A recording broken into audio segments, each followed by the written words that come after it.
ചുവന്നുള്ളി, ഒരു തക്കാളിയുടെ പകുതി, ഒരു കുഞ്ഞഷ്ണം ഇഞ്ചി, ഒരു 5-8 വെളുത്തുള്ളി. ആദ്യം നമുക്ക് ഈ ചുവന്നുള്ളി ഒന്നായിട്ടോ 2ആയിട്ടോ 3ആയിട്ടോ അരിയാൻ കേട്ടോ.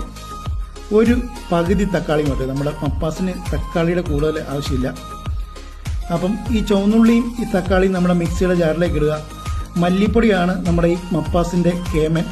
അപ്പം ഒരു 2 സ്പൂണോളം മല്ലിപ്പൊടി, 1/2 സ്പൂൺ മഞ്ഞൾപ്പൊടി, ചെറിയ വെളിച്ചെണ്ണയും ഇട്ടിട്ട് നന്നായിട്ടൊന്ന് പേസ്റ്റ് ചെയ്ത് മാറ്റി വെക്കാം. ആ സമയത്ത് നമുക്ക് മീൻ ഇച്ചിരി ഉപ്പും മഞ്ഞൾപ്പൊടിയും അല്പം വിനാഗിരിയും കൂടെ ചേർത്ത് ഒന്ന് മിക്സ് ചെയ്ത് എണ്ണയൊഴിച്ച് എണ്ണയിൽ ഒന്ന് ലൈറ്റായിട്ടൊന്ന് ഫ്രൈ ചെയ്ത് മാറ്റി വെക്കാം കേട്ടോ. അപ്പോൾ അതവിടെ ഇരിക്കട്ടെ. നമുക്ക് ബാക്കിയുള്ള ഒരു സവോള, 2 പച്ചമുളക്, ഇഞ്ചി, വെളുത്തുള്ളി, ഇത്രയും സാധനങ്ങൾ എടുക്കുക. കറിവേപ്പിലയും അതിൻ്റെ കൂട്ടത്തിൽ തന്നെ ഇട്ടോളൂ.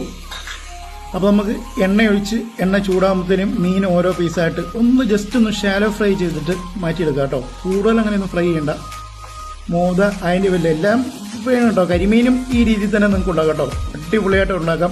നമ്മുടെ വീട്ടിലൊക്കെ ഗസ്റ്റ് വരുമ്പോഴത്തേനും ഇതുപോലെ ഒരു മപ്പാസൊക്കെ വെച്ച് കൊടുത്താൽ വളരെ സൂപ്പറായിരിക്കും. അപ്പോൾ ഇത്രയും മതി. മറിച്ചും തിരിച്ചിട്ട് ഒന്ന് കോരിയെടുക്കുക. ആ ഓയിലിൽ തന്നെ അല്പം ഉലുവ ഇട്ട് കൊടുക്കുക. ഉലുവ മൂക്കണ സമയത്ത് നമ്മൾ അരിഞ്ഞു വെച്ചേക്കണേ സവോള, പച്ചമുളക്, കറിവേപ്പില, ഇഞ്ചി, വെളുത്തുള്ളി ഉണ്ടല്ലോ, അതിട്ട് ഒന്ന് വഴറ്റി ഒരു ലൈറ്റ് ബ്രൗണൊക്കെ ആവാറായി കഴിയുമ്പോഴത്തേക്കും നമുക്ക് എന്ത് ചെയ്യാം, നമ്മുടെ മിക്സിയിൽ അരച്ച് വെച്ചേക്കണ ആ പേസ്റ്റ് ഉണ്ടല്ലോ, നമ്മുടെ ചുവന്നുള്ളി, തക്കാളി, മല്ലിപ്പൊടി, മഞ്ഞൾപ്പൊടി, ഈ പേസ്റ്റ് നമ്മുടെ ഇതിനകത്തേക്ക് ഒഴിച്ചു കൊടുത്ത് നന്നായിട്ട് അങ്ങ് സോട്ട് ചെയ്യുക. ആ മിക്സിയുടെ ജാറ് കഴുകി അല്പം വെള്ളം കൂടെ ഒഴിച്ച് ഇതുപോലെ നന്നായിട്ട് അങ്ങ് സോട്ട് ചെയ്യണം കേട്ടോ. അപ്പോൾ നല്ല സ്മെല്ലൊക്കെ ഉണ്ടാകും കേട്ടോ. അപ്പം ഇത് കഴിഞ്ഞ് നമ്മളിത് തിളച്ച് വരുമ്പോഴത്തേനും നമ്മുടെ മീനങ്ങ് ഇട്ട് കൊടുക്കുക. അരമുറി തേങ്ങയുടെ 1ഉം 2ഉം പാലെടുത്ത് വെച്ചിട്ടുണ്ടായിരുന്നേ. അപ്പോൾ അതിൽ 2ആം പാൽ ഒഴിച്ചു കൊടുക്കുക. അത് കാണിക്കാൻ പറ്റിയിട്ടില്ല കൂട്ടുകാർ. 2ആം പാലും നമ്മുടെ മീനും ഇട്ട് കൊടുക്കുന്നുണ്ട്. അത് കാണിക്കാൻ പറ്റില്ല. ആ സമയത്ത് ക്യാമറ പോസായി പോയിട്ടോ, അതുകൊണ്ടാട്ടോ. അപ്പോൾ അതേ 2ആം പാൽ ഒഴിച്ചു കൊടുത്തു, മീനിട്ടു, അല്പം ഉപ്പിട്ട് കൊടുത്തു. അത് തിളച്ചുകൊണ്ടിരിക്കുകയാണ്. ഒരു കുഞ്ഞു കഷ്ണം കുടംപുളി മാത്രം മതി കേട്ടോ.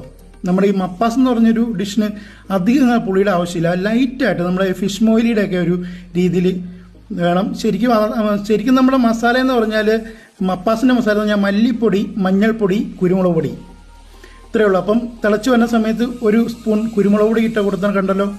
അപ്പം ഉപ്പൊക്കെ നോക്കുക. വേണമെങ്കിൽ അല്പം ഉപ്പ് കൂടെ ചേർത്ത് ഇളക്കി ഒന്ന് വറ്റി വരുന്ന സമയത്ത് നമ്മൾ ആ 1ആം പാല് തിക്ക് തേങ്ങാപ്പാൽ കൊണ്ട് ഒഴിച്ച് ഇച്ചിരി പച്ച വെളിച്ചെണ്ണയും കറിവേപ്പിലയൊക്കെ ഇട്ടിട്ട് നല്ല ഉഗ്രൻ ടേസ്റ്റോട് കൂടി കഴിക്കുക കേട്ടോ.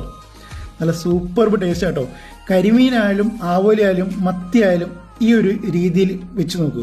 അപ്പോൾ ഒരു ടേസ്റ്റ് വ്യത്യാസം ഉണ്ടാവും. നല്ല ഉഗ്രൻ ഒരു ടേസ്റ്റ് ആയിരിക്കും തേങ്ങാപ്പാലൂടെ ചെല്ലുമ്പോഴത്തേക്കും കേട്ടോ. പുളി അധികം കൂടിപ്പോരുത്. ഒരൊറ്റ കഷ്ണം പുളി ഇടാവുള്ളൂ.